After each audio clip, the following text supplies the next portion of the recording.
यक्ष मेघाची खूप स्तुती करतो आणि सांगतो की तू काय बाबा वाटेल तसं रूप घेऊ शकतोस आणि तू स्वच्छंदी आहेस, तू कुठेही जाऊ शकतोस. मग माझं कृपा करून एक काम कर ना, माझ्या पत्नीला माझा निरोप तूच देऊ शकशील, कारण मला तर माझ्याकडून तर सगळ्या शक्ती काढून घेतलेल्या आहेत, मी तिथे जाऊ शकत नाही. तर तुझा सर्वात प्रथम प्रवास सुरू होईल रामगिरी पर्वतापासून.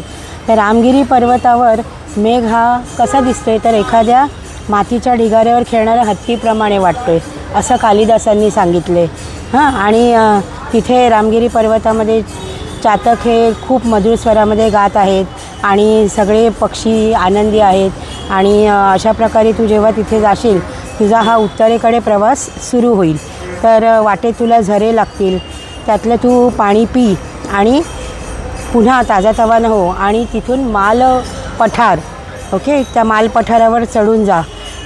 जरा पश्चिमेकडे गेल्यानंतर पहिल्या पावसाने नांगरलेल्या शेताच्या वाफ्यांमधून तुला मातीचा सुगंध येईल. ओके पुढे उत्तरेकडे जा, तिथे तुझ्या स्वागताला आम्रकूट पर्वत उभा असेल. त्याला अमरकंटक असे सुद्धा म्हणतात. हा प्रसिद्ध पर्वत मध्य प्रदेशात आहे. तिथे आंब्याची खूप झाडे आहेत म्हणून त्याला आम्रकूट असं म्हणतात. तर त्यावर पिकलेल्या आंब्यांमुळे वरून पिवळा जर्द असा तो डोंगर दिसतोय. त्याचं सौंदर्य आमराईमुळे खुललेलं आहे.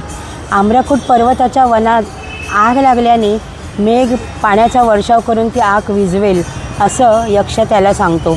विंध्य पर्वताच्या मग पुढे तू विंध्य पर्वताकडे जा.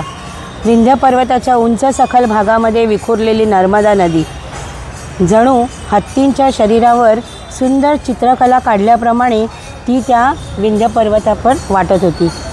तिथे कदंब वृक्षाची फुले कळ्या उमलल्या आहेत. हरणे मातीचा सुगंध घेत आहेत.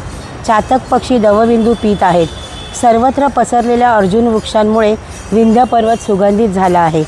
मेघाला बघून मोर आनंदी झालेले आहेत. केतकीची पिवळी फुले नुकतीच उमलत आहेत. पक्षी घरटी बनवत आहेत. याच विंध्य पर्वताच्या पायथ्याशी असलेली निर्विंध्य नदी मेघाला आपल्याकडे आकर्षित करते आहे. तिच्यातील पाणी पिऊन मेघ पुढे जातो.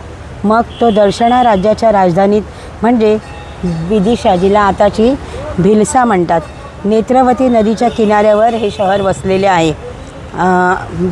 तिला आता बेतवा नदी असेही म्हणतात.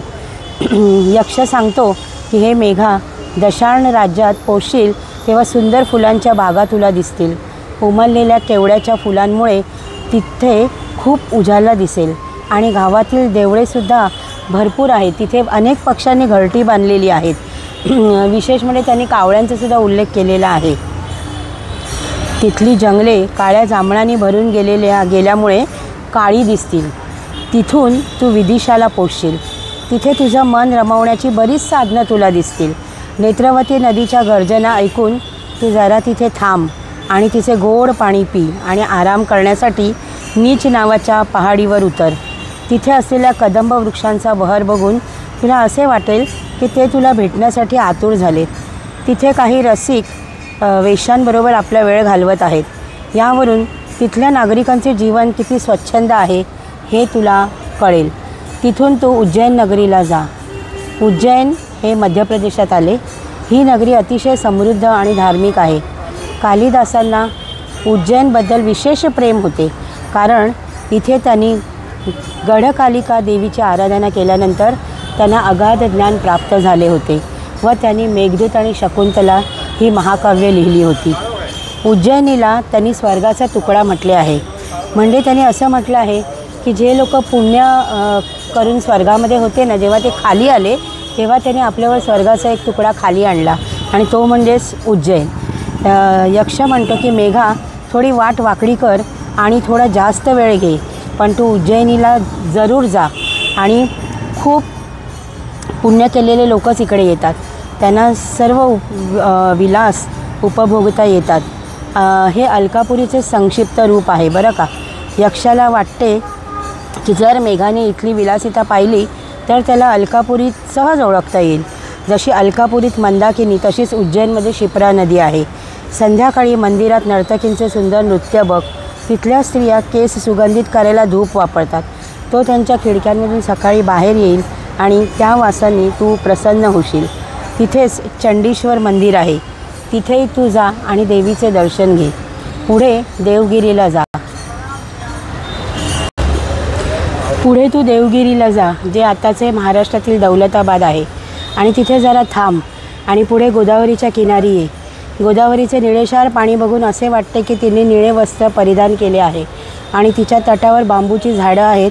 तर वरून बघितले ना, म्हणजे पूर्वीच्या काळी कसं, आता ड्रोन आहे, पूर्वी ड्रोनने सगळं वरून दाखवतात ना, पण कालिदासाने असं वर्णन केलं की वरून जर बघितलं तर असं वाटतं की जणू काही तिने तिच्या हाताने तिचं हे निळं वस्त्र धरून ठेवलेलं आहे. तिच्या किनाऱ्यावर आलेल्या प्रवाशांना, तहानलेल्यांना ती आपल्या पाण्याने समाधान देते. नंतर पुढे तू विदर्भ क्षेत्रात जा. पुढे नर्मदा आणि सोन नद्यांच्या संगमस्थळी तू प्रवेश कर. हिलाच नर्मदेला रेवा असंही म्हणतात. ही एकमेव नदी आहे जिची परिक्रमा लोक करतात आणि त्याच्यामुळे आपल्याला पुण्य लागतं. ह्या पाण्याने तू आपली तहान भागव, थोडा आराम कर आणि मग निघ. पुढे प्रयाग, म्हणजे उत्तर प्रदेशातील आत्ताचे प्रयागराज, इथे म्हणजे जिथे कुंभमेळा भरतो ना, ते प्रयागराज. इथे गंगा, यमुना, सरस्वती यांचा संगम होतो. गंगा किनारी स्त्रिया आपले कपडे सुकवत आहेत. तुला बघून लाजून त्या एकांत पर्वताकडे जातील. तिथून इंद्रदेव तुला उत्तर दिशेला घेऊन येतील वाराणसीला. इथले घाट, मंदिरे बघण्यासारखी आहेत. इथे मणिकर्णिका घाटावर तू जरा थांब, कारण तिथून शीतल गंगा प्रवाहित होते. तिथूनच जवळ सारनाथ आहे. इथे गौतम बुद्धांनी पहिला उपदेश दिला होता. तिथे अनेक बुद्धविहार आणि स्तूप आहेत. तिथून पुढे जन्मभूमी अयोध्येला, उत्तर प्रदेशात जा. इथे सर्व प्रेमाने राहतात. रामनगरी म्हणजे जिथे रामाचा जन्म झाला त्या नगरीचं काय वर्णन करावं. नंतर उत्तर प्रदेशात नैमिषारण्य नावाच्या प्राचीन तपोवनात ये. इथे थोर ऋषीमुनींचे आश्रम आहेत आणि त्यामुळे ही जागा खूप शांत आणि पवित्र आहे. इथून पुढे हस्तिनापूरला जा. हस्तिनापुरामध्ये महाभारताचा उगम झाला होता. ही कुरुवंशाची राजधानी आहे. ही अतिशय ऐतिहासिक आणि वैभवशाली नगर आहे. पुढे कनखल, ज्याला आता हरिद्वार म्हणतात, तिथे जा. हे गंगाकिनारी वसलेले प्रमुख तीर्थक्षेत्र आहे. तिथले वृद्ध तिथल्या कथा सांगण्यात खूप निपुण आहेत आणि तिथल्या कमलनयनी स्त्रियांचे सौंदर्य तर तू बघतच राहशील. तू गंगेमध्ये स्नान कर आणि पवित्र हो. आणि आता शेवटचा पडाव म्हणजे गंगोत्री, जिथे गंगा नदीचा उगम होतो. तिथे नीलकमलांची वने आहेत. तुला खूप आनंद होईल तिथे जाऊन. शेवटी तू कैलास पर्वतातील अलकापुरीत प्रवेश कर. तिथे धरती आणि स्वर्ग यांचा संगम आहे. आता अलकापुरी हे तिबेटमध्ये आहे आणि ह्याचं वर्णन इतकं सुंदर कालिदासांनी केलं आहे ना, की आता खरंच इच्छा वाटते की तिबेटमध्ये जाऊन हे पाहून यावं नगर. तर हिमालयाच्या पर्वत शृंखलांनी वेढलेलं आहे. निसर्गाने मुक्त हस्ताने रंगांची उधळण केली आहे. कमळ, गुलाब, मारवा, केवडा, विविध ऋतूतील फुलणारी अनेक फुलं एकत्रित तिथे तुला दिसतील. सुंदर स्वच्छ तलाव आहेत. शुभ्र राजहंस त्यात विहार करत आहेत. सोन्या रत्नांनी मढवलेले महाल, मोत्यांनी सजवलेल्या खिडक्या, विशाल सभागृहे ज्याच्यात सुंदर स्त्रिया नृत्य करत असतील. वसंत ऋतूत फुलणाऱ्या फुलांचा सुगंध, ग्रीष्मात वाहणाऱ्या थंड हवेचा स्पर्श, वर्षा ऋतूतील इंद्रधनुष्य आणि शरदाचं चांदणं. आहा हा, अशी ही माझी अलकापुरी, हे यक्ष सांगतोय बरं का. अशा अलकापुरीत तू प्रवेश कर आणि हळूहळू माझ्या प्रियेला शोध. आता जेव्हा मेघ तिथे जातो तेव्हा त्याने आधीच सांगितलेलं असतं की त्याची प्रिया कशी आहे, तर दिसायला सुंदर आहे, ती पक्ष्यांशी बोलते, तिला पक्ष्यांची भाषा समजते.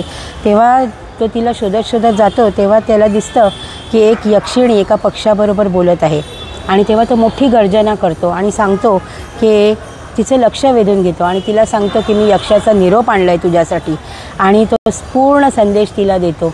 आणि ते ऐकून ती इतकी आनंदित होते आणि लगेच कुबेराला पण ही माहिती कळते की बाबा यक्षाने निरोप पाठवलेला आहे. तो धावतच मेघाला बोलावतो. मेघ त्याला सगळं सांगतो आणि हे ऐकून कुबेराला इतकं वाईट वाटतं की दोन प्रेमी जीवांना मी वेगळं केलं, आणि म्हणून तो लगेच यक्षाला मानाने बोलावून घेतो आणि त्या दोघांचं परत मिलन घडवून आणतो. तर अशी ही अप्रतिम सुंदर कथा, ज्याच्यामध्ये केवळ प्रेमभावना दिसत नाही, तर कालिदासाने जे वर्णन केलं एक प्रदेशाचं आणि इतक्या सुंदरपणे बारीकपणे वर्णन केलेलं आहे, तर ते आपल्याला दिसून येतं.